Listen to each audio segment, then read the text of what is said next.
Tuesday's proceedings began with Kogi and 18 other states asking the Supreme Court to declare that the Efcc and other anti-corruption agencies are not legally constituted and should be scrapped.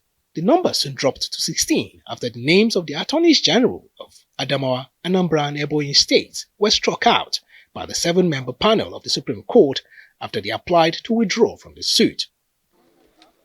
In his submission, Attorney General of Kogi State, Abdulwahab Mohammed, said the EFCC is a product of the UN Convention, according to a former Attorney General, Kanu Agabi, who midwifed the bill that birthed the EFCC and others.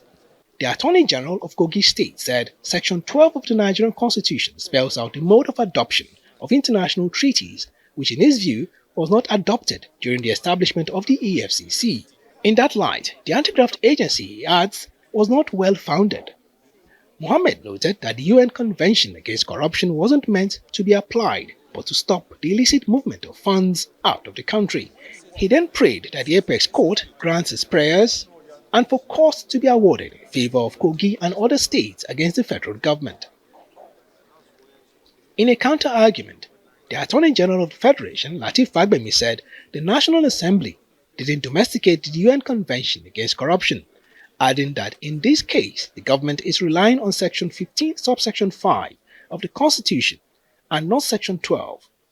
Fagbemi says the section of the Constitution gives the government's fight against corruption the required legitimacy.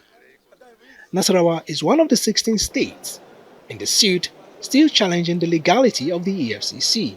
Our own case is challenging the constitutionality of the directive issued by the NFIU, limiting cash withdrawal for states, knowing fully well that in Nasarawa State we have a social investment policy geared towards enhancing the living standard of the people at the grassroots, where His Excellency the Governor Engineer Abdullahi A. Sule, out of his passion for lifting people out of poverty, initiated a program through which indigent people at the grassroots level are being shared some stipends running into millions of naira, and is a talk of the states. And the entire people of the state are very happy with that. Now, by the time this policy comes on board to limit the cash withdrawal by the states, it will frustrate this program, and it by extension affects the living standard of the people at the grassroots. The Justice Uwani Abba-Aji-led Apex Court panel will communicate the date to decide the fate of the EFCC and other anti-corruption agencies. Godfrey Shemoge, Arise News.